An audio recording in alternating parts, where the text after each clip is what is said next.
No campo de batalha, soldados em armaduras lutam contra um grupo de goblins, vestidos com tangas e armados com porretes e lâminas. O líder do esquadrão dá ordens aos seus soldados enquanto observa a batalha. Atrás dele está um homem de túnica preta. De repente, há uma explosão e a onda de choque levanta poeira no ar. O comandante se vira para o homem parado atrás dele, que é um necromante, e pede ajuda. O necromante mercenário remove seu capuz e prepara um feitiço. Seu cajado em forma de crânio se ilumina com uma luz roxa, assim como o próprio mago. Três esqueletos armados aparecem no campo de batalha e correm para a batalha sob o comando do necromante. Os outros soldados ficam surpresos com a aparição do necromante, pois eles são magos poderosos e raramente são encontrados em masmorras de nível baixo como esta. Enquanto os homens discutem todas as vantagens da classe necromante e o futuro brilhante que certamente aguarda o personagem principal, o rosto de um mago chamado Julian, que está escutando a conversa, fica amargo. Necromante é uma profissão rara, possuída por apenas cerca de 1.000 pessoas entre quase 8 bilhões de habitantes da Terra. Quando ele invoca esqueletos em batalha, os cavaleiros que o observam o invejam, pensando que o protagonista está usando deliberadamente o feitiço mais fraco de seu arsenal. O garoto era conhecido como um gênio em sua geração, muito acima até mesmo de seus irmãos mais velhos. Então Shannon estava cheia de esperança e confiança em um futuro maravilhoso.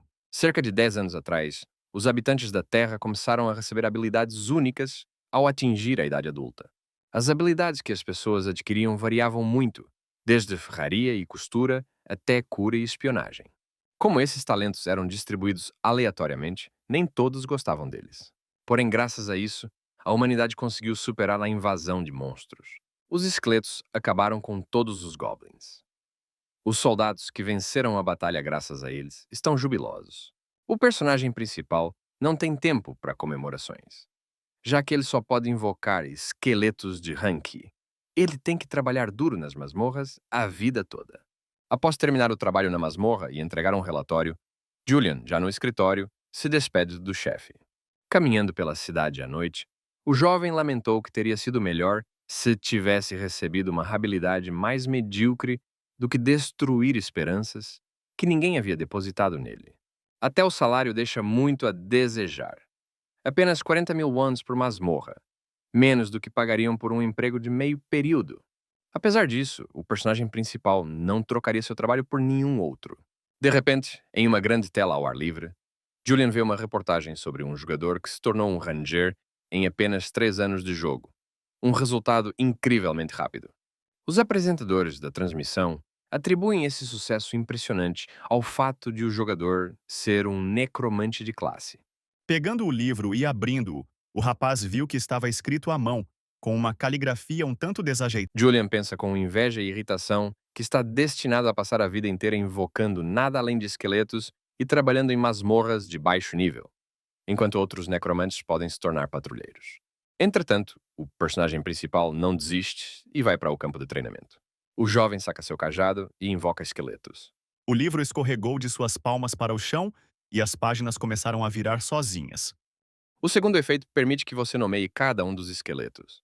Julian inicialmente pensou que se tratava de algum tipo de habilidade única e valiosa, já que nunca a tinha visto em ninguém. Mas rapidamente percebeu que essa habilidade era inútil. O conteúdo da história se tornou um novo ponto de partida na vida do jovem Hunter. No dia seguinte, Shannon tomou café da manhã sozinha no refeitório da escola, como sempre.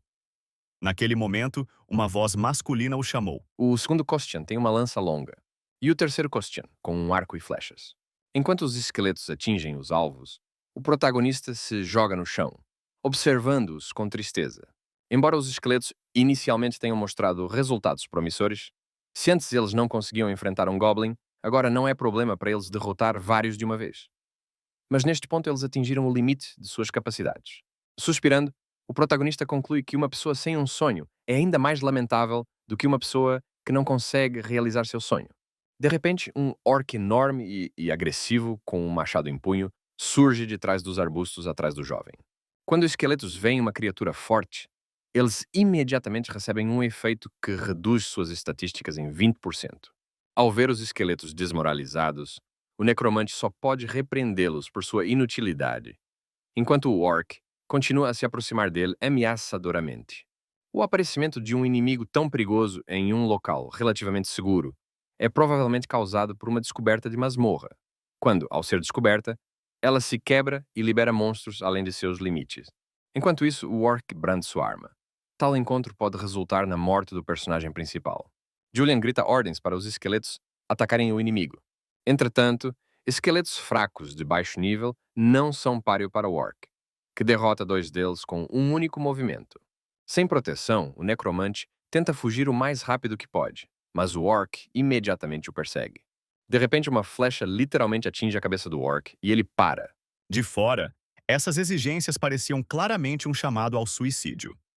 Após avaliar suas chances, o protagonista não consegue pensar em uma tática melhor do que gastar os 70 manas restantes de 100 invocando esqueletos. Kostian, que acabou de ser morto com uma espada, e Kostian, que teve uma lança, reaparecem no campo de batalha. E o jovem gasta um total de 20 manas para invocá-los. Julian comanda os esqueletos com armas brancas para tentar conter o ataque do orc, enquanto Kostian o ataca com um arco. No entanto, o machado do orc perfura facilmente os crânios dos esqueletos. O sujeito só pode fugir do orc e invocar os esqueletos repetidamente. Depois de algum tempo, Julian fica sem mana. A única maneira de reabastecê-la é descansando, o que o protagonista naturalmente não consegue fazer. A situação se torna extremamente desesperadora. Aparentemente tendo perdido toda a esperança, o necromante percebe uma notificação de que recebeu algum tipo de conquista no jogo.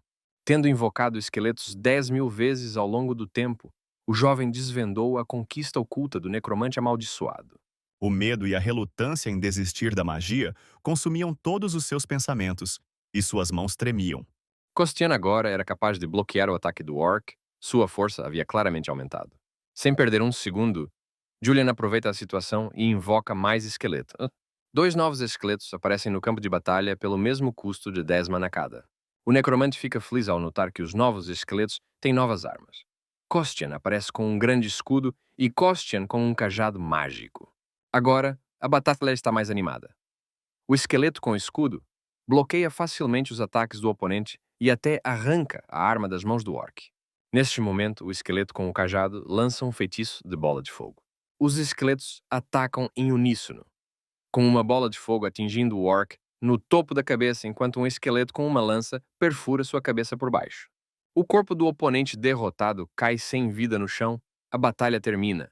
Naquele momento, lágrimas de alívio escorreram de seus olhos e o menino começou a chorar. Ao voltar para casa, o protagonista olha suas estatísticas atualizadas. Ele não fazia ideia de que suas habilidades poderiam melhorar com o tempo. Incluindo o fato de que o Mana tem vontade própria e, para a maioria das pessoas em cujo cérebro ele entrou, ocorreu um conflito de duas consciências, o que levou a consequências negativas. Ao retornar ao escritório para trabalhar, Julian nota um caçador ali com um distintivo verde de classificação C, um nível relativamente alto. Enquanto pensa no propósito de sua visita, o chefe se aproxima do personagem principal, coloca a mão em seu ombro e, com um sorriso, informa que há boas notícias. Ele começa falando sobre a Guilda Paranga, uma das mais famosas da Coreia do Sul, fundada pelo guarda florestal Ji Parang, apelidado de Arco Bonito. A guilda está atualmente procurando ativamente por carregadores para a nova masmorra. Eles estão contratando até jogadores de nível e pagando 10 vezes mais do que o normal. O chefe mostra a Julian um mapa da masmorra. Ela foi descoberta recentemente sob a estação Padu. Uma mensagem de aviso aparece no mapa. A masmorra é bastante perigosa.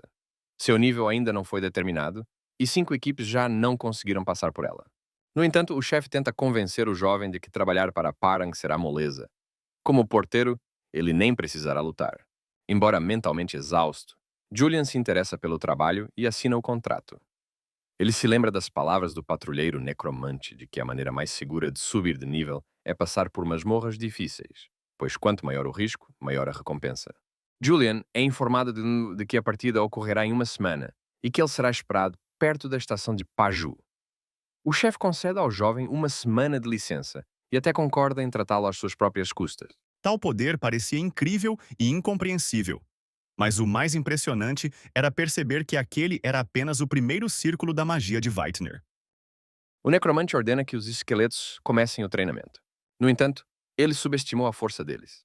Os esqueletos quebram bonecos de madeira velhos com facilidade. Parece que o personagem principal agora terá que desembolsar uma grana para comprar bonecos novos. O personagem principal está mais preocupado consigo mesmo. Oponentes fortes podem atacar não os esqueletos em si, mas quem os controla. Então, não importa quão fortes sejam os esqueletos, eles não poderão ajudá-lo. Um dos esqueletos, Kostian, com um cajado, se aproxima de Julian. No segundo seguinte, o esqueleto, sem explicar nada, aponta o cajado carregado para seu mestre.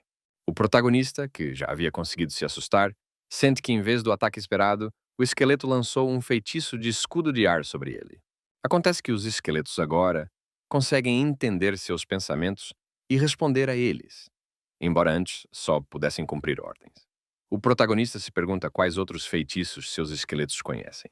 Um esqueleto com um escudo interrompe os pensamentos de seu dono. Sua mão esquelética aponta para os manequins quebrados. Os ossos começam a lutar uns com os outros. O necromante observa com prazer o que está acontecendo. Um esqueleto com um escudo pode treinar outros esqueletos e também melhorar sua própria habilidade. Julian sugere que o mago esqueleto lance um escudo de ar sobre ele e teste sua eficácia.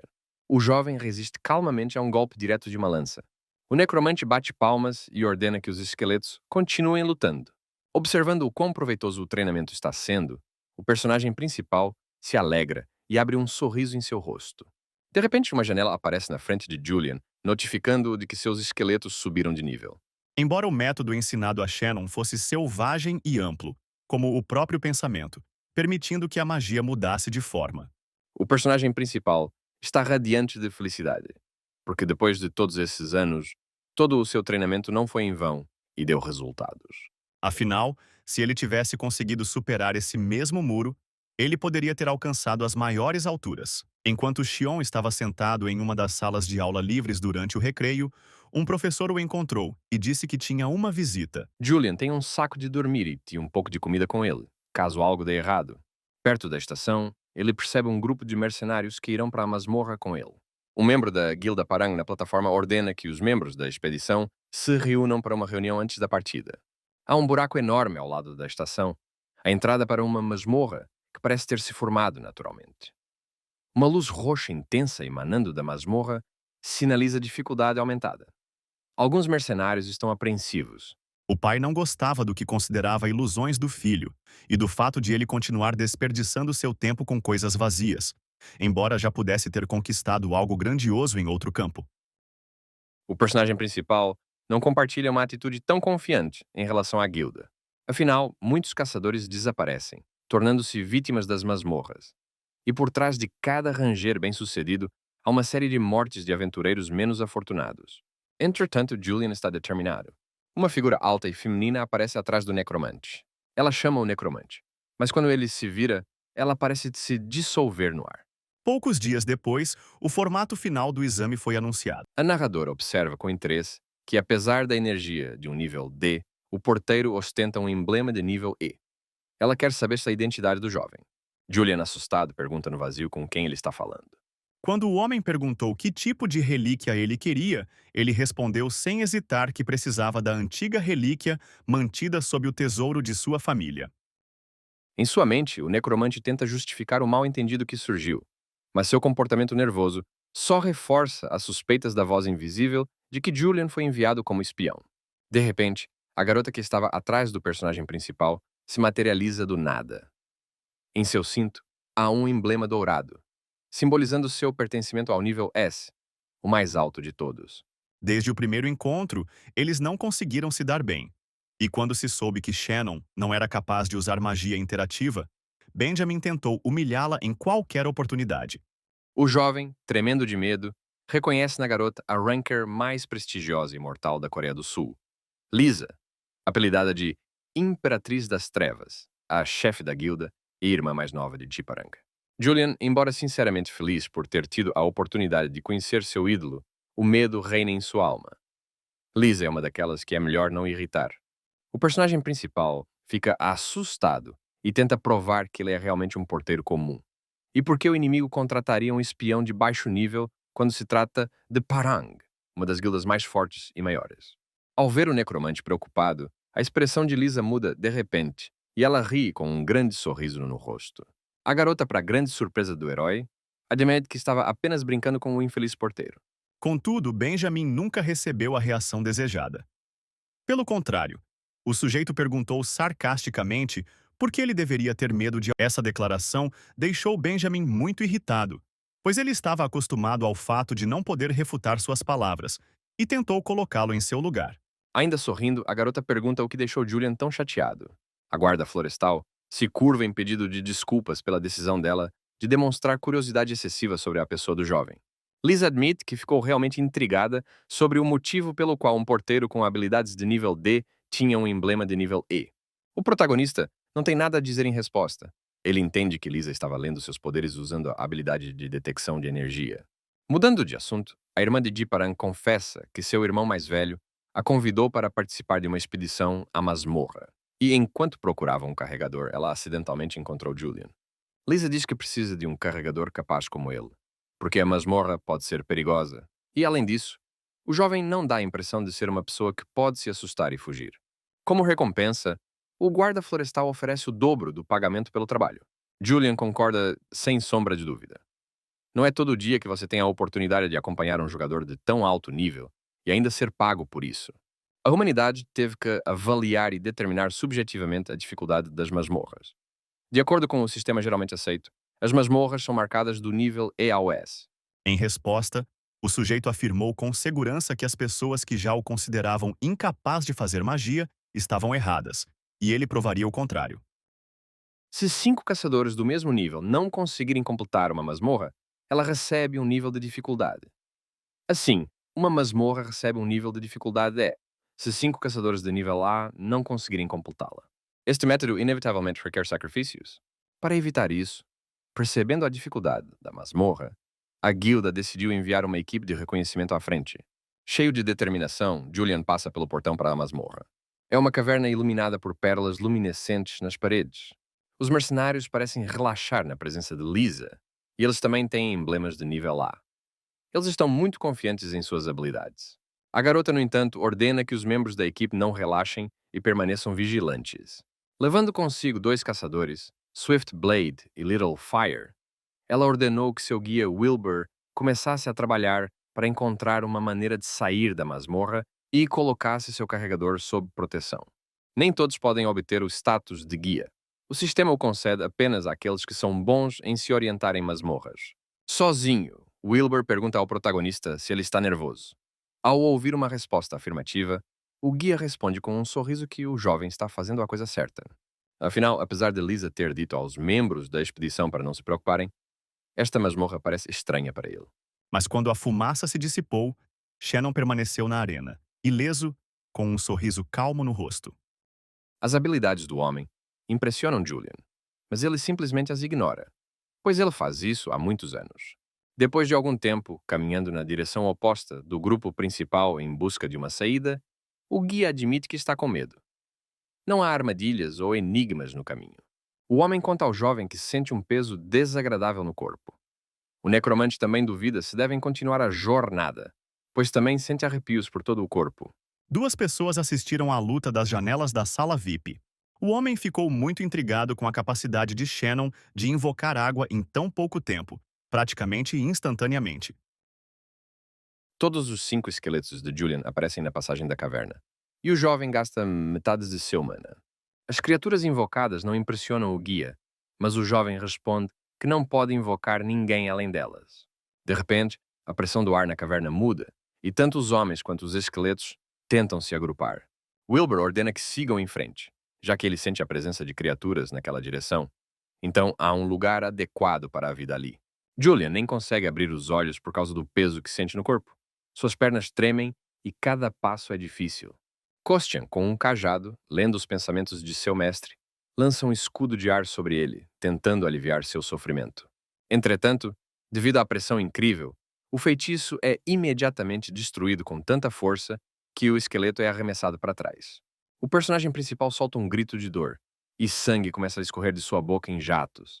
O guia, tendo experiência em passar por masmorras, deixa Julian para trás e avança sozinho. Os esqueletos precisam proteger seu mestre. O necromante percebe que subestimou o perigo da masmorra e que a ameaça de morte é bem real. No entanto, reunindo sua força de vontade, O protagonista alcança a barreira que separa a passagem do local mencionado por Wilbur. Uma notificação surge diante dos olhos do herói. Eles abriram o cenário. Um homem idoso cheio de profundo ressentimento. Uma porta então se materializa no ar. E a próxima notificação pede que você entre na sala atrás da porta e derrote o velho, o chefe desta masmorra. Para sua surpresa, Julian descobre um grupo de pessoas nesta sala, além dele e de Wilbur. Os caçadores do grupo anterior que estavam presos ali. Ao ver um guia com nota A e um necromante cercados por esqueletos, os estranhos se alegram, pensando que uma equipe de resgate veio buscá-los. Wilbur, como se nada tivesse acontecido, ordena ao carregador que compartilhe comida e água com os caçadores sobreviventes. O necromante obedece à ordem. Ele entende porque o guia o abandonou antes, mas há um sentimento amargo em sua alma. Exaustos e famintos, os caçadores bebem avidamente água de garrafas. Depois de distribuir a comida, o guia, com um sorriso paternal, pede que comam mais devagar e não tenham pressa. Enquanto eles estão ocupados comendo, ele pergunta o que aconteceu com o grupo. De repente, uma das lanças mudou sua trajetória e o atingiu nas costas. Isso quebrou a concentração de Benjamin. Todos os caminhos levavam à mesma porta. Os caçadores não tinham escolha a não ser tentar passar no teste, mas o chefe, um velho de cabelos brancos, era durão demais para eles. Nem aventureiros do rank D, nem aventureiros do rank C, nem mesmo aventureiros do rank P conseguiram derrotá-lo, tamanha era a sua força. Percebendo que seu oponente estava mantendo distância, Shannon apenas riu da esperteza do sujeito e, com uma palma, combinou todos os pássaros soltos em um. Só há uma coisa que Julian não consegue entender. Como eles sobreviveram depois de enfrentar um inimigo tão incrivelmente forte e perigoso.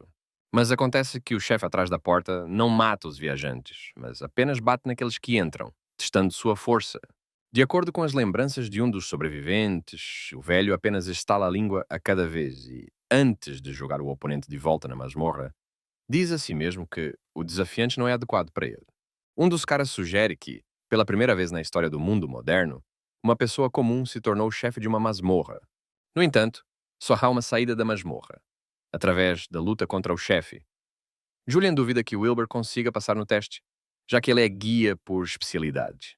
De repente, Lisa atravessa a barreira com Swiftblade e Little Fire. Depois de aprender a situação e se certificar de que o grupo sobrevivente não é uma ilusão ou uma armadilha, a garota concorda que ficar parada não é uma opção, apesar da forte aura atrás da porta. Os infelizes aventureiros se abraçam e choram de alegria. 3 viajantes de nível A e um viajante de nível S vieram em seu auxílio. Os rapazes cantam louvores a Parang e prometem se curvar todas as manhãs em frente ao escritório. Lisa ordena que o porteiro e os sobreviventes os esperem, e então os caçadores desaparecem confiantemente atrás da porta. Julian nem duvida do sucesso deles. Para sua surpresa, nem 10 minutos se passaram antes que os caçadores de nível A voltassem voando e gritando. Seguindo-os pela porta aberta, voa uma Imperatriz das Trevas, bastante machucada. Atrás dela, a porta com o chefe se fecha novamente. O protagonista não consegue acreditar no que houve, pois o chefe lidou com um grupo tão experiente tão rapidamente, incluindo o guarda florestal mais forte do país. A própria Lisa não acredita em sua perda. Ela considera ridículo que o velho a tenha recusado. Cheia de determinação, a garota pede a Julian que pegue uma poção de nível superior em sua mochila. Abrindo o frasco da poção, o líder da expedição diz que provará ao velho que ele estava errado, especialmente porque ele realmente não os matou. Há ferimentos profundos em seu corpo, resultantes de uma escaramuça com o chefe. O necromante imagina que, a julgar pelos comentários do velho, ele está procurando um aprendiz, e sua insatisfação é causada pela falta de um candidato adequado. Depois de beber a poção, a garota sai novamente para desafiar o chefe. Assim começou a aprovação sem fim de Lisa. Repetidamente derrotada, ela retornou e partiu para lutar contra o velho. Então, o instrutor que monitorava a luta anunciou o fim da luta e a vitória de Shannon Henner. Isso continuou por vários dias, e o patrulheiro não desistiu de tentar passar no teste e derrotar o chefe. Com tanta espera, os membros do grupo começaram a perder as forças. A situação era desesperadora. Parecia que o velho não poderia ser derrotado sozinho ou em grupo.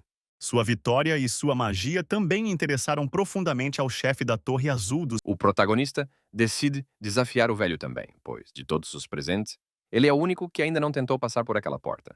Além disso, ele não tem mais forças para esperar. Caçadores de alto nível ficam surpresos com a autoconfiança do carregador e não acreditam em suas capacidades. Além disso, Swiftblade fica furioso e até se prepara para atacar o homem atrevido com uma katana. Lisa o interrompe. Ela quer entender a motivação do necromante. Afinal, ele é apenas um carregador e, de acordo com o contrato, não participa de batalhas e não pode expressar sua opinião. Julian acredita que, como o velho está procurando um discípulo, o importante não é o seu nível, mas sim o seu potencial. O jovem está confiante de que, ao se tornar seu discípulo e não tentar lutar contra ele, cumprirá a condição secreta do teste. Condição secreta: uma maneira alternativa de completar uma missão que promete uma recompensa para quem a completar. Lisa fica furiosa e não entende por que o necromante de repente decidiu que o velho o consideraria um aluno mais digno do que ela, já que ela é a patrulheira mais forte do país.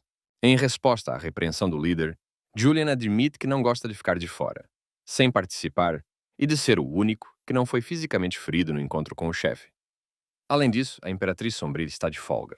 Lisa responde que entendeu imediatamente, pelo olhar dele, que ele não era um carregador comum, mas um caçador sedento por vitórias. Ela permite que Julian faça o teste, já que está realmente em um momento de folga, mas dá ao jovem apenas uma chance. O necromante agradece ao Ranker pela oportunidade e se curva profundamente diante dele. Reunindo coragem, o sujeito abre aquela mesma porta na sua frente. A aura incrivelmente forte do velho imediatamente prende Julian no chão. Ao ver o velho não consegue conter o desgosto. O novo oponente é fraco e patético e não custará nada acabar com ele. No entanto, o tempo na sala congela repentinamente. Outra notificação surge no ar informando que, sendo um necromante amaldiçoado, e o velho, uma alma amaldiçoada, o protagonista cumpriu uma condição oculta e desbloqueou uma habilidade de alto nível, recuperação de memória. Usando sua nova habilidade, o jovem é transportado para as memórias do velho com um flash de luz. De pé entre as montanhas cobertas de neve, o velho lamenta amargamente não conseguir encontrar um herdeiro, e a hora de sua morte está próxima. Depois de assistir à entrevista juntos, Jim declarou com ceticismo que nunca acreditaria no que o rapaz dissesse, mas interrompeu o interrogatório. Ele não conseguiu encontrar um discípulo digno a quem pudesse transmitir todas as habilidades e conhecimentos que o velho havia acumulado ao longo de sua vida incrivelmente longa. Disposto a vender até a alma por isso, não lhe restou outra escolha senão gritar aos céus. No dia seguinte, a luta de Jim aconteceu na arena da academia. Shannon, é claro, estava lá para apoiar seu amigo. Além disso, ele estava curioso sobre que tipo de oponente difícil enfrentaria. Na arena, de frente para Jim, estava uma garota alta e loira chamada Amanda Stewart, uma jovem gênia da Casa dos Guardiões Divinos. O espírito furioso se prepara para quebrar as pernas do homem atrevido, mas o jovem lhe diz que a garota que ele acabou de expulsar é uma das mais fortes do mundo. O velho não consegue acreditar, ele acha que o jovem deve estar enganando-o. Entretanto, percebendo que Juliano estava dizendo a verdade, o velho começou a pensar: o que fazer se até mesmo o caçador mais forte não fosse digno de seu conhecimento? Ao ver como o chefe mordeu a isca, o protagonista oferece sua candidatura como aluno. Com essas palavras, o necromante convoca todos os seus esqueletos. O sujeito tenta convencer o espírito. Esqueletos que podem evoluir constantemente têm potencial ilimitado. Cada um deles é único e não sente dor nem medo. Ao mesmo tempo, ele terá apenas um aluno, o próprio necromante. O velho pensa que o potencial dos esqueletos é realmente enorme. Em vida, provavelmente foram guerreiros. Parece-lhe irônico que, durante todo esse tempo, tenha procurado um discípulo vivo, mas tenha encontrado espíritos malignos. Com um suspiro pesado, o velho aceita os termos do garoto, concordando em lhe ensinar os segredos. Julian vê um clarão de luz, notificando-o de que ele cumpriu a condição oculta. A sala o leva de volta ao Pico Nevado, onde um velho sorridente pede ao seu novo aluno que prometa que não vai recuar e que herdará tudo o que ele lhe ensinar. O protagonista jura se tornar seu novo aluno. Um momento depois, Julian acorda em uma cama de hospital. Ele encontra Lisa no quarto com ele. A garota estava esperando ao lado da cama na que ele acordasse.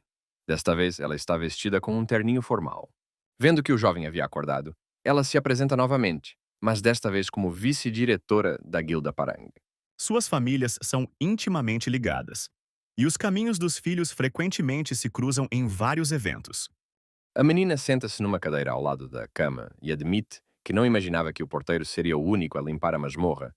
E o pior é que parecia tão intransponível. No entanto, a partir do momento em que descobriu-se que o rapaz não era capaz de aceitar magia interativa, a garota nunca mais falou com ele. Ela responde que é movida pela curiosidade.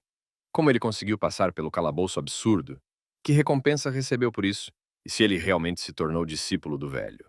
Pela primeira vez em 2 anos, Amanda falou com ele, e a primeira coisa que perguntou foi se ele realmente tinha aprendido a fazer mágica. O menino não sabia se ria ou se chorava. Vendo a excitação do necromante, a garota responde que ele não deveria se preocupar. A notícia apenas informava que a masmorra foi concluída com sucesso pela guilda, e todos os participantes assinaram um acordo de confidencialidade. O protagonista sente como se um peso tivesse sido tirado de seus ombros e agradece à deputada por manter o que aconteceu em segredo, e se curva diante dela. Essa reação surpreende Lisa. Julian é mais maduro do que ela imaginava. Qualquer outra pessoa não perderia a oportunidade de se gabar de tal feito, mas o jovem está mais preocupado com a segurança. Ela responde que não fez isso pela segurança dele, mas porque o público jamais acreditaria que um carregador comum se tornou o herói da expedição. Após cuidadosa consideração, Julian decide não contar nada à Imperatriz Negra sobre o que aconteceu, pois não há como saber o que a guilda fará com ele se descobrirem. O jovem mente dizendo que ainda não sabe de nada e precisa de tempo para se recuperar. Ele dá sua palavra de que não fugirá, pois não há como se esconder do delegado de Jiparang. Acreditando em suas palavras, Lisa se despede de Julian, prometendo que retornará, e sai do quarto dele. Suspirando fundo, o protagonista reflete sobre tudo o que lhe aconteceu recentemente. A Guilda Parang pode se tornar simultaneamente sua inimiga e sua aliada, dependendo de suas ações. Lembrando das recompensas, Julian corre para verificar seu perfil e descobre que recebeu outra habilidade de nível S, aprender todas as habilidades.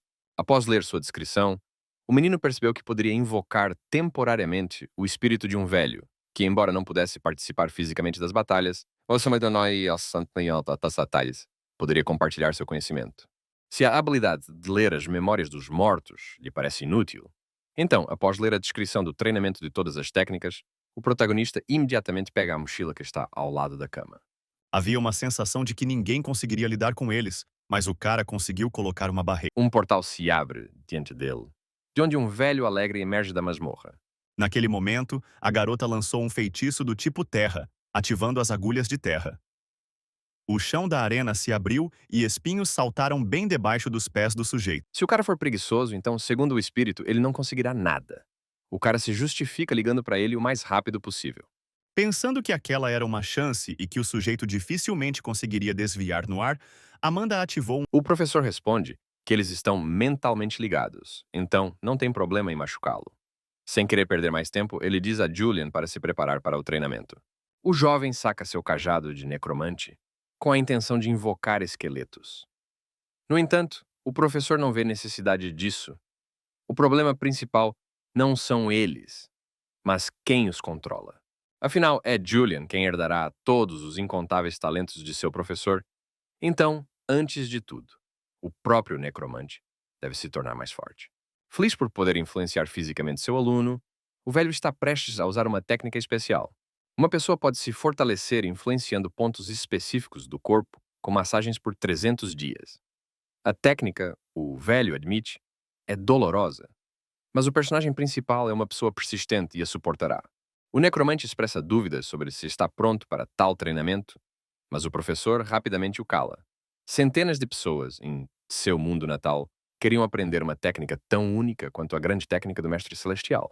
Julian não entende por que o velho não pôde usá-la enquanto vivo, porque isso teria feito de qualquer aluno um guerreiro ideal, mas, de acordo com o próprio mestre, essa técnica requer o sacrifício da própria energia vital, então ele não pôde usá-la antes. E como ele já está morto, isso não importa mais. sua perna foi amarrada ao chão da arena com tiras de terra. No início, ela não entendeu exatamente quando o cara fez isso, porque não havia feitiço algum. Afinal, a técnica só funciona em quem é fisicamente fraco. Neste caso, o corpo é energeticamente puro. O velho, embora lamente que as impressões criadas pelos gênios não sejam tão fortes quanto as que nascem, não tem outra escolha. Julian, embora possa se ofender com as palavras do espírito, encontra sentido nelas. Além disso, a perspectiva de melhorar não apenas seus esqueletos, mas também a si mesmo o inspira. Enquanto aquece as mãos, o velho pergunta ao jovem se ele está pronto para o treinamento. Nos primeiros segundos, o protagonista solta um grito de dor de cortar o coração, contorcendo-se no chão. E o velho nem começou a trabalhar ainda. Sentado em cima dele, o professor golpeia furiosamente as costas do aluno com incrível força e velocidade. Julian mal consegue conter as lágrimas de dor, mas sabe que precisa suportar. De repente, o feitiço literalmente caiu sobre a cabeça da garota e a atingiu por trás. O velho fica agradavelmente surpreso com a forma como o jovem lidou com o treinamento intenso. Julian não tem apenas o desejo de se tornar o melhor, mas também a tenacidade para atingir esse objetivo. Pensando que tudo ainda está pela frente, o necromante já vai descansar, mas o mestre invocado ainda tem 30 minutos até o fim do feitiço. Levantando-o pelo pescoço, como se fosse um gatinho, o velho o lembra que o jovem ainda tem esqueletos que também precisam ser treinados. A próxima etapa do treinamento é desenvolver a postura correta e fortalecer os músculos da parte inferior do corpo, mesmo que os esqueletos sejam apenas ossos. Para isso, você precisa ficar em um meio agachamento, como um cavaleiro em um cavalo. Julian acha esse treinamento difícil. Observando seu corpo tremer de tensão e o suor escorrendo pelo rosto, o velho diz novamente que seu aluno não tem talento. No entanto, persistência não lhe falta. Esta é a sua força. Apesar da dor após a massagem, o personagem principal obedece a tudo o que o espírito do ancião lhe diz. Ao final do treinamento, o necromante exausto cai no chão. O velho ao seu lado o instrui a não ousar invocá-lo, a menos que faça o treinamento todos os dias. Com essas palavras, ele desaparece num flash de luz. O efeito da habilidade invocada pelo mestre chegou ao fim. O treinamento foi tão cansativo que Julian, respirando pesadamente, pediu a Costian que o carregasse para casa. Ao retornar ao trabalho, o personagem principal é chamado por seu chefe. Ele tem alguns negócios para resolver. No saguão, dois mercenários da recente expedição o aguardam. Os mesmos sobreviventes da caverna que ele salvou. Ao cumprimentá-los, eles notam que Julian mudou de aparência. Ele ficou mais forte. O necromante de fato nota que ele ganhou um pouco de peso, e seus ombros parecem ter ficado mais largos após o treinamento. Um dos mercenários se apresenta como um caçador nível C chamado Jack e aperta a mão do garoto. Ele fica agradavelmente impressionado com as habilidades do protagonista e gostaria de convidá-lo para a sua equipe. O chefe de Julian resolveu fazer isso enquanto ele estava fora e disse que aceitaria qualquer trabalho. Eles o convidam para concluir uma masmorra de nível C, que supostamente teria uma poção de força como recompensa por concluí-la. Esta poção de alto nível é uma recompensa rara e cobiçada em qualquer masmorra, independentemente do nível, que cura quaisquer maldições e doenças. E como Julian se junta à equipe não como um carregador, mas como um membro pleno, ele receberá a mesma parcela do lucro pela conclusão da masmorra que os outros participantes. Os olhos do protagonista brilham ao pensar na possível recompensa. Se o custo da poção for dividido entre os 6 participantes, cada um receberá 8 milhões de wons, uma quantia enorme de dinheiro. Querendo testar o poder de seus esqueletos aprimorados ao mesmo tempo, o jovem rapidamente concorda com um acordo. Os mercenários estarão esperando por ele no escritório na segunda-feira. Após se encontrar com o professor, o necromante lhe conta sobre o trabalho que está por vir.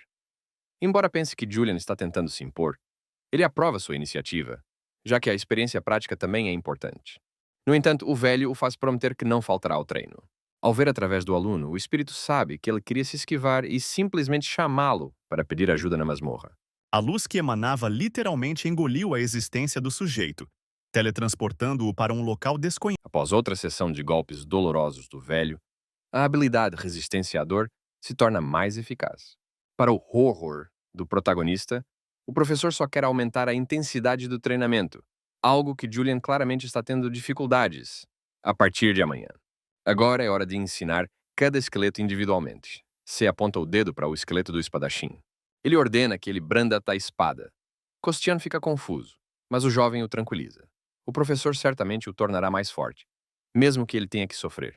Enquanto o necromante observa o esqueleto praticando seus golpes, o velho pergunta se ele sabe o que é esgrima. De acordo com o velho, tudo é muito simples. Esgrima é simplesmente a habilidade de manusear uma espada. Nada mais, nada menos. A professora pega um pedaço de pau e o joga no chão aos pés de Julian para que ele o pegue. Se ele superar tudo com sucesso, ele terá acesso a páginas contendo informações sobre o segundo círculo. Sem pensar, o rapaz concordou em fazer os testes imediatamente, pois isso poderia ajudá-lo na batalha que se aproximava. E então o condutor acionou o início do teste. Afinal, o necromante havia investido sua experiência de vida, pegado ao bastão como julgou necessário, assumido uma posição confortável e feito uma investida de pernas cruzadas. E ele nem lhe havia ensinado nada ainda. Quando a garota desapareceu completamente, a voz de Rabel foi ouvida e uma pedra flutuante apareceu. O velho materializa uma espada na mão e ordena que o observem. Ele lhes mostrará da arte da espada que ensinará a eles e aos esqueletos. Não há teoria, apenas prática. O professor desfere um golpe poderoso com a espada e tudo é perfeito. Velocidade e força. O protagonista repete obedientemente as instruções do mestre. Segura a espada e a golpeia como bem entende. Logo, ele desbloqueia a habilidade de cortar. No escritório de Parang, um jovem está sentado à mesa. Atrás dele, uma grande janela se abre para uma bela vista da cidade. Este é Guy Parang, apelidado de Belo Arco, um jogador de ranking classificado em 500º lugar no mundo. Ele é distraído de seu trabalho por sua irmã Lisa, que entra. Embora ela nunca tenha pedido ajuda a ele, desta vez ela veio buscá-la. Sentada no sofá, a garota pergunta ao irmão se um caçador de rank D pode demonstrar força superior a um Ranger. O mágico do passado transmitiu essa técnica diretamente à consciência de seu aluno, e o menino começou a estudá-lo. No entanto, Lisa tem a habilidade de buscar, ela enxerga através das pessoas, incluindo seu potencial, então tal situação é impossível. Acontece que a garota não contou ao irmão que não foi ela quem limpou a masmorra. Afinal, como alguém pode admitir que já foi espancado por um velho mais de uma vez? Ela não conseguia tirar o incidente da cabeça. Sentia-se tão impotente naquele momento. Lisa deu uma chance ao porteiro por curiosidade. Ela queria ver o que ele faria, mas quem diria que Julian aproveitaria essa oportunidade? Seu irmão a distraiu dos pensamentos sobre a necromante. Ele notou que a garota, embora tivesse chegado com uma expressão séria, de repente começou a pensar em algo com um sorriso. A irmã de Diparang raramente se interessava por qualquer coisa além de suas adagas. Mas quando ele olhou para o livro, viu páginas dedicadas ao segundo círculo da magia, o círculo da ressonância. Enquanto isso, as pessoas começam a se reunir na orla da floresta, em frente ao portal. O personagem principal chega, tendo estudado previamente os detalhes da expedição a partir do SMS enviado a ele por Jack. Uma masmorra do tipo deserto de nível C, será necessário derrotar o chefe, nada de anormal. Muitas pessoas se reuniram, entre elas, ele viu duas jovens com mochilas, carregadoras de nível F. Essa é uma prática padrão na limpeza de masmorras, pois elas contêm muito minério e itens para os carregadores coletarem. O grupo atravessa o portal. Julian está confiante de que tudo correrá bem, pois seus esqueletos lidaram com o Orc, que é a criatura mais perigosa do nível D. Do outro lado do portal, a luz brilhante do sol atingiu os olhos do jovem. O deserto é uma terra árida. Então o jovem viu uma notificação de que suas estatísticas haviam sido reduzidas em 10%. É difícil para os caçadores e carregadores neste calor, mas o personagem principal não se importa. Comparado às surras intensas do velho, o calor do deserto é brincadeira de criança. Sem perder tempo, o jovem convoca todos os seus esqueletos. Um dos caras diz que eles parecem claramente mais fortes do que da última vez. Fora da arena, Shen se sentia como um limão espremido e estava incrivelmente feliz por ninguém o incomodar ou importuná-lo com perguntas. Jack, caminhando à frente do grupo, detém seus companheiros. Parece que não há nada à frente, mas algo o deixa cauteloso. E enquanto o sujeito tentava compreender tudo, o mestre da Torre Azul dos Magos O líder do grupo saca uma faca e, com um golpe preciso, corta ao meio o escorpião que voa em sua direção. Em seguida, ordena que o restante dos caçadores se agrupem e ataquem. Julian, observando tudo isso de lado, sorri. Parece que os escorpiões de nível C não são de forma alguma inferiores ao Orc que ele derrotou no campo de treinamento. O protagonista se volta para Kostian, o mago, e ordena que ele lance um escudo de ar sobre ele. Sorrindo, cheio de confiança em si mesmo e em sua defesa, o necromante ordena que seus esqueletos ataquem. Embora os ataques dos esqueletos não penetrem nas carapaças dos escorpiões, eles ainda causam dano a eles. Juliano envia seus esqueletos entusiasticamente para a batalha, embora não sem dificuldade. Eles conseguem lidar com os escorpiões graças às suas táticas bem coordenadas e tenacidade. Jack se aproxima do necromante por trás. Ele fica agradavelmente impressionado com a forma como o protagonista está lidando com o campo de batalha, dizendo que todos tiveram sorte com o encontro casual na masmorra anterior. Julian esfrega a nuca. A batalha foi uma mera ninharia, não há muitos escorpiões, ao que o interlocutor brinca que encontros aleatórios não deveriam ter tido um efeito tão positivo em seu caráter. Apesar do sorriso no rosto, o necromante pensa consigo mesmo que acha suspeito o quanto Jack menciona um encontro casual. E os mercenários parecem estar se saindo bem sem a sua ajuda. Não está claro por que eles levariam um necromante de baixo nível. Mas Julian tem certeza de que os caçadores querem saber como o cara limpou uma masmorra de alta dificuldade. Eles não podem perguntar abertamente por causa do acordo de confidencialidade. O necromante decide que deve ter cuidado e ficar de olho em seus companheiros. Depois de algum tempo, o grupo finalmente chega ao templo do antigo rei, Escorpião do Deserto. Há 2 altares de cada lado da entrada do templo com um pentagrama desenhado neles. A notificação que aparece informa que uma ofrenda deve ser feita para remover o selo da entrada. De acordo com as condições da masmorra, as vítimas devem ser 2 pessoas vivas de pelo menos nível F. Os carregadores ficam incomodados com essa notícia, porque isso não foi discutido antes. Um grupo de caçadores, liderados por Jack, se aproxima das meninas assustadas. Elas riem da pergunta nervosa dos carregadores sobre onde encontrar as oferendas. Os rapazes ordenam que elas subam imediatamente para a entrada. Os caçadores de baixo nível tentam argumentar com os mercenários, mas o líder apenas responde, em tom de zombaria, que deve ter parecido estranho para eles que 2 carregadores fracos estivessem recebendo uma oferta tão alta. Depois dessas palavras, Jack pega uma faca e vai em direção às garotas, com um sorriso sinistro no rosto. Julian, observando de lado, entende que o líder dos caçadores se comporta dessa maneira perto dele porque não vê o necromante como uma ameaça e não tem medo dele. Seja como for, o personagem principal não consegue ficar de lado e se coloca entre Jack e as garotas assustadas. O jovem exige que o líder do grupo lhe conte sobre seus verdadeiros planos e os objetivos que ele está perseguindo. O líder admite que eles estavam realmente interessados em saber como o necromante era capaz de lidar melhor com a situação do que o Ranger, mas lutar contra ele não estava nos planos dos caçadores. Os rapazes convidam Julian para se juntar à equipe. Eles dividirão a recompensa com ele, como prometido, pois ele será um membro pleno do grupo. Bem, se ele se tornar uma ameaça à posição deles como herdeiros, então eles lidarão com ele. Ao ouvir a recusa, os mercenários sacam suas armas. A superioridade numérica claramente não está do lado do necromante. O jovem usa sua habilidade para invocar um mestre e pede conselho ao velho que aparece. Em vez disso, o professor repreende o aluno negligente por se envolver em uma briga com aqueles que são claramente mais fortes do que ele, mesmo antes de ter aprendido todas as técnicas. O ancião diz que o protagonista deve simplesmente aceitar seu destino. O diálogo interno de Julian com o espírito do velho é interrompido pelo verdadeiro líder da gangue, um homem de capuz e máscara pretos. Ele exige que o necromante lhe diga qual recompensa recebeu por concluir a masmorra que nem mesmo Lisa conseguiu passar. Após essas palavras, o jovem entende que tem uma carta na manga. Os bandidos precisam de informações sobre a recompensa e, portanto, precisam que Julian continue vivo. O protagonista responde que está pronto para compartilhar informações, mas somente se o líder permitir que ele lute contra o resto da gangue. Tentando fazer uma pegadinha, o necromante diz com um sorriso que é doente mental. Já que os caçadores feriram seu orgulho, ele não revelará seus segredos até que o Homem da Máscara permita que ele se vingue. Ao ver que o líder estava imerso em pensamentos, Jack, agitado, começou a reclamar em voz alta sobre o porquê de seu companheiro estar ouvindo aquelas bobagens. Tentando provocar seu oponente, Julian arranca a espada do esqueleto e a aponta para si mesmo, ameaçando cometer suicídio se ele não o deixar lutar contra os bandidos. Apesar dos protestos, o líder concorda com os termos, dando-lhe 30 minutos para lutar. Percebendo que terá que lutar contra o necromante, Jack agarra o cabo de sua lâmina furiosamente. Ele ficou decepcionado, mas, apesar de tudo, ainda apreciava as conquistas do filho. Impressionado com as táticas do aluno, o velho finalmente concorda em ajudá-lo com conselhos.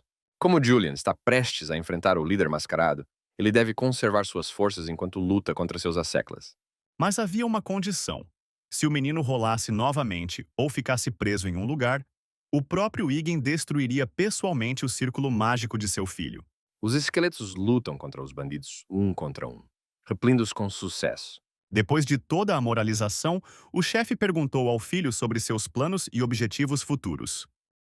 Os bandidos se espalham em pânico.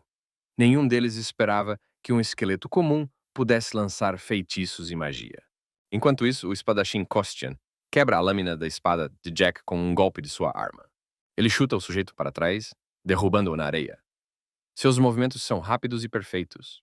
Observando a batalha que se desenrolava diante dele, o líder dos caçadores entendeu que naquele ritmo o necromante realmente poderia vencer. De repente, o homem mascarado sente que o camarada que ele deixou para vigiar a entrada da masmorra passou pelo portal e agora está se aproximando daqui. Enquanto isso, o protagonista paira ameaçadoramente sobre Jack caído. O velho elogia seu aluno, embora admita que os oponentes eram fracos. Julian vê uma silhueta se aproximando no horizonte. O mesmo bandido que deveria ter ficado do lado de fora. O necromante entende que agora terá que lutar não com um caçador de alto nível, mas com dois. O professor, transformando sua compaixão em raiva, repreende novamente o jovem por não ter pensado antecipadamente que isso poderia acontecer. O protagonista, com dor no coração, entende que, devido à sua autoconfiança, cometeu um erro e não tem mais nenhuma vantagem sobre seu oponente. Vendo a confusão do oponente, Jack ri sarcasticamente de Julian por perder, revelando o nome do grupo no processo: Fantasmas das Sombras. Entretanto, um homem mascarado aparece e diz ao líder dos bandidos que Lisa chegou e que sua operação está ameaçada. Tão rapidamente quanto apareceram, os dois bandidos mascarados desaparecem, fugindo do campo de batalha, deixando para trás descaradamente seus companheiros, vivos e mortos. A Imperatriz Negra está de fato parada na entrada do portal, com os braços cruzados e pensando em algo. Ela descobriu a localização de Julian através do irmão, então ela veio até aqui, mas se sente estranha, como se o estivesse perseguindo. Decidindo que isso é errado e que ela está confiando no necromante que prometeu lhe contar tudo pessoalmente, a patrulheira se vira e vai embora. Jack observa desesperadamente enquanto os esqueletos do protagonista eliminam os bandidos sobreviventes. Ele tenta desesperadamente descobrir como sobreviver. A batalha é observada por trás das pedras por carregadoras assustadas. São elas que chamam a atenção do bandido, e Jack decide atacá-las para se salvar. Acontece que a menina tinha ido às compras em uma loja próxima e comprado uma caixa cheia de leite de banana. Quando isso acontece, o protagonista ordena que o esqueleto ataque Jack antes que ele possa ferir os carregadores. O esqueleto decepa o braço do vilão com um único golpe de espada. O braço decepado cai atrás de Julian. Jack cai de joelhos à sua frente. A cabeça do necromante se enche de pensamentos sobre se ele teria sido poupado se estivesse no lugar do bandido. Sem um braço, o garoto grita de dor, amaldiçoando o necromante. Julian entende que não deve poupar aqueles que não o pouparam. Jack faz uma tentativa desesperada de jogar todo o seu corpo sobre o oponente. Entretanto, o esqueleto salva seu dono cortando a perna do bandido. Sangrando, Jack só gritava mais alto de dor, amaldiçoando Julian por ficar no seu caminho. Justin ficou incomodado não tanto pela ordem do pai, mas pelo fato de ele não ter realmente contado às crianças. Resignado com a inevitabilidade da morte, Jack pede ao protagonista que acabe com seu sofrimento o mais rápido possível e o mate. No entanto, o protagonista tem seus próprios planos para o bandido sangrento. Mas com Shannon, as coisas eram diferentes. Ele já havia expressado claramente O segundo esqueleto deposita o corpo de outro membro dos Espectros das Sombras. O necromante lembra a Jack que precisa de dois caçadores vivos para remover o selo. Se o encontro tivesse sido de frente, Julian teria saído da masmorra sem concluí-la. Ele está pronto para responder à gentileza de alguém com gentileza, mas responderá da mesma forma a uma tentativa de matá-lo. Também ficou claro que, devido à ordem, ambos teriam que chamar todos os espiões de volta se não quisessem que eles morressem nas mãos das sombras. O necromante se despede das almas dos bandidos e deseja que eles descansem em paz, renasçam e vivam uma vida boa. Julian se lembra de Lisa, cuja presença era capaz de assustar dois caçadores de nível A ao mesmo tempo, mas por algum motivo a garota nunca apareceu. Depois de passar na avaliação intermediária, Shannon foi parabenizada na sala de aula por ganhar o primeiro lugar. A entrada do templo se abriu, mas um som terrível se ouve de lá. A masmorra informa ao herói que, ao remover o selo, ele libertou o antigo rei dos escorpiões do deserto, que estava aprisionado há vários séculos. As estatísticas dos esqueletos são reduzidas em 20% na presença de um monstro de alto nível. Um dos carregadores resgatados se aproxima de Julian e pergunta ao necromante se ele pode lidar com o monstro. Embora o protagonista esteja nervoso, ele responde com um sorriso que uma batalha com um monstro é definitivamente melhor do que com os fantasmas das sombras. No entanto, Jim optou por recusar a última opção, argumentando que era impossível ir à academia com o amigo, já que ele ficava incrivelmente assustador durante o treinamento. Após esse momento inesperado para o protagonista, o velho desaparece no ar. O tempo da habilidade de invocação chegou ao fim. Ele obviamente não poderá ajudá-lo a lutar contra o chefe. Um enorme escorpião surge diante do personagem principal. Ele emite sons agressivos e estala suas garras ameaçadoramente. No segundo seguinte, ele desaparece no subsolo, o que significa que ele atacará inesperadamente debaixo dos seus pés. A primeira coisa que Julian faz é ordenar que o mago esqueleto lance um escudo de ar sobre ele, para sua própria proteção, caso o escorpião tente atacá-lo primeiro. O resultado foi a pontuação mais alta, o que não poderia deixar de agradar ao rapaz. Como esperado, um monstro enorme emerge da areia com força e ataca. Para a surpresa do jovem, o escorpião claramente tinha inteligência. Em vez de atacar o necromante protegido ou o esqueleto mais próximo com um escudo, o escorpião foi para a retaguarda para atacar o mais frágil mago Kostian. Para evitar que os esqueletos na retaguarda morram, Julian ordena que o esqueleto, com o escudo, use uma habilidade de provocação para que o chefe o ataque primeiro. Kostian, o defensor, bloqueia com sucesso o ataque do escorpião com seu escudo, atrasando-o. Aproveitando a hesitação do inimigo, Julian ordena que os esqueletos restantes lancem um ataque em grupo. Uma batalha feroz começa. Os esqueletos voam para longe com os golpes do inimigo, mas o próprio escorpião também é ferido e sangra sangue verde. Embora Julian sinta que a luta será difícil, ele está encorajado pelo fato de que suas táticas estão dando resultado e o inimigo está perdendo pontos de saúde lenta, mas seguramente. O necromante ordena aos esqueletos que não tenham medo e continuem o ataque. Se morrerem, o mestre pode chamá-los para a batalha novamente. Enquanto ele tiver energia para invocar, seus guerreiros ósseos são invencíveis. É o que acontece. O escorpião mata um esqueleto, mas um novo aparece em seu lugar. Incapaz de resistir à torrente interminável de inimigos, o chefe morre sob a torrente interminável de golpes. O necromante venceu a luta, mas esteve perto da derrota. Ao final da batalha, restavam-lhe apenas 10 pontos de energia. As imagens da câmera de vigilância foram usadas como prova, para que Benjamin Samard não pudesse escapar da... Além disso, o necromante recebe um troféu, a glândula de veneno do antigo rei escorpião do deserto, uma substância incrivelmente venenosa extraída da cauda do escorpião, um ingrediente que pode ser usado para criar armas ou habilidades. O arqueiro Kostian, que estava por perto naquele momento, estalou o maxilar ao ver esta pequena bola roxa e reagiu com o ingrediente. Agora ele havia aprendido a habilidade Flecha Envenenada. Julian nem sabia que habilidades podiam ser desbloqueadas com ingredientes.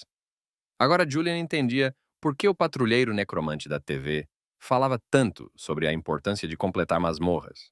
A interface notifica o herói que a masmorra foi concluída com sucesso, e um flash de luz brilhante o envolve. No segundo seguinte, ele e os dois carregadores se encontram de volta à orla da floresta, perto do portal. As meninas se alegram e ficam felizes por terem conseguido sair vivas. Elas agradecem ao necromante pelo resgate milagroso, que pede que sejam mais vigilantes da próxima vez e não aceitem nenhuma oferta de trabalho. As meninas, acenando e desejando-lhe sucesso, vão embora. Naquela noite, Shannon sentou-se em seu quarto, pensando no que havia acontecido e mandando mensagens de texto para seu pai. Uma chave dourada aparece em sua mão, o rastro do deserto antigo. Embora o jovem veja a descrição do objeto, não entende sua finalidade. Lamenta não haver ninguém que possa ajudá-lo. Lisa está atrás dele. A garota o cumprimenta timidamente, explicando sua aparência dizendo que, como Julian foi para a masmorra, significa que ele já caiu em si e está pronto, como prometeu, para se abrir com ela.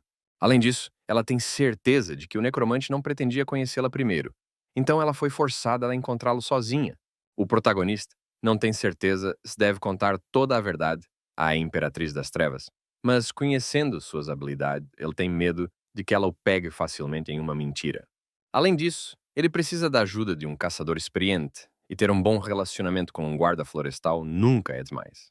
Julian concorda em compartilhar com Lisa a recompensa que recebeu por aquela masmorra, mas impõe duas condições. Primeiro, ela deve protegê-lo de malfeitores. Em segundo lugar, ela deve contar a ele sobre a chave que ele acabou de receber. A garota fica chocada ao ver a chave na mão do interlocutor. Acontece que o médium, foi assim que Lisa o chamou, é um artefato incrivelmente raro. As chances de encontrar esse item em uma masmorra comum são praticamente nulas. Menos de 100 desses médiums foram encontrados em todo o mundo. Além disso, ela está vinculada a quem a recebeu, portanto, não pode ser comprada ou trocada. Mas o protagonista ainda não entende bem para que serve essa chave. O Ranger explica que essas chaves dão acesso a missões que aumentam de nível até chegarem ao nível S. Lisa aceita as condições do necromante. Com um sorriso, ela acrescenta que, no entanto, tem uma contracondição. Depois de algum tempo, eles retornam à casa do protagonista.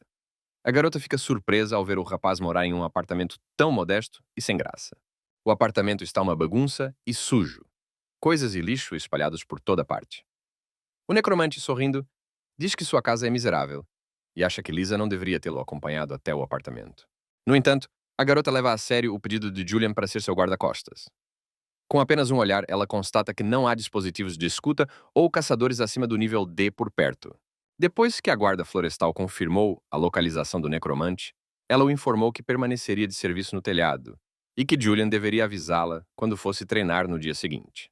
Quando ela sai, o protagonista se lembra de uma conversa com ela. A garota concordou em ajudá-lo apenas se ele a deixasse assistir ao seu treinamento. O jovem contou a ela sobre seu encontro com o velho. Agora Lisa quer saber como, graças a ele, as habilidades do caçador, antes de nível inferior, começaram a crescer exponencialmente. O protagonista também se lembra dos fantasmas das sombras. Eles provavelmente tentarão machucá-lo, mas o sujeito não tem dúvidas de que conseguirá combatê-los. No dia seguinte, o treinamento com o professor continuou. Suportando a dolorosa massagem, Julian exclamou em seu coração que aquilo era violência. A indignação do velho não tinha limites.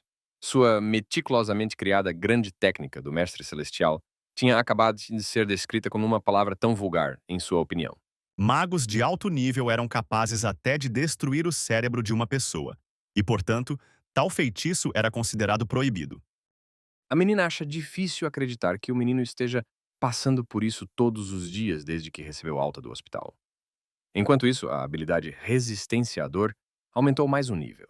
Embora Lisa observe o treinamento do protagonista, ela não vê o espírito do mestre, já que não é sua aluna e, portanto, não pode repetir depois dele. Olhando para o aluno caído, o velho ordena que ele se levante e continue treinando. Eles ainda têm 30 minutos antes do fim da invocação. Julian se levanta obedientemente do chão, pois precisa aprender as mesmas coisas que seus esqueletos. Desde que começou a estudar com o mestre, os esqueletos ficaram mais fortes e o jovem aprendeu tudo o que sabe fazer. O instrutor demonstrou preocupação, pois o rapaz parecia ter se retraído durante a conversa, e o aconselhou a descansar mais. Shannon concordou. Eles se despediram e seguiram caminhos separados. Em seguida, de acordo com o professor, o personagem principal precisa se concentrar e começar a ler a fórmula da técnica do Grande Coração Azul, que ele ensinou ao jovem durante o último treinamento, e sentir como a energia se move pelo corpo. O aluno segue obedientemente as instruções do velho, especialmente porque não há outra saída. O mestre ameaçou intensificar o treinamento se o jovem não conseguir sentir a energia aqui. O treinamento parece estar indo bem. Uma energia brilhante está concentrada nas mãos do jovem. Naquela mesma noite, Lisa, de pé no telhado da casa dele, refletiu sobre o que tinha visto. Ainda era difícil para ela acreditar que ele realmente havia se tornado aluno daquele velho desagradável. A patrulheira estremece ao se lembrar de como o espírito a espancou impiedosamente naquela masmorra e de quão terrível foi. A princípio, a garota pensou que Julian só tinha sorte.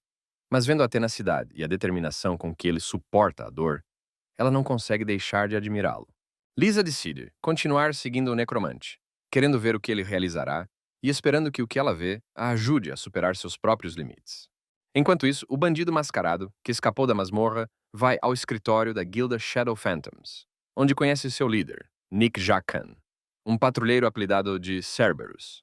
Enquanto Nick relaxa bebendo vinho, o caçador pede desculpas por falhar na missão devido à interferência de Lisa e pede ajuda ao líder da guilda para lidar com ela. O jovem relata a Nick que Lisa está interessada naquele caçador de necromantes, e esta é uma excelente oportunidade para os Phantom Shadows colocarem as mãos nos Rankers. Com um estalar de dedos, uma mulher de terno surge de uma nuvem de fumaça preta ao lado da mesa de Nick, sua secretária. Verificando sua agenda, que está lotada para o próximo mês, Nick, intrigado, pergunta sobre o nível de Julian. Decidindo que ainda tinha espaço para crescer, o líder da guilda diz que em um mês ele verá por si mesmo como é um necromante. Durante o dia, o herói continua seus treinos extenuantes e está ocupado fazendo exercícios abdominais. Mas o cara foi recebido com muita frieza. Ela o lembra do acordo de que ela o protegerá de ameaças externas.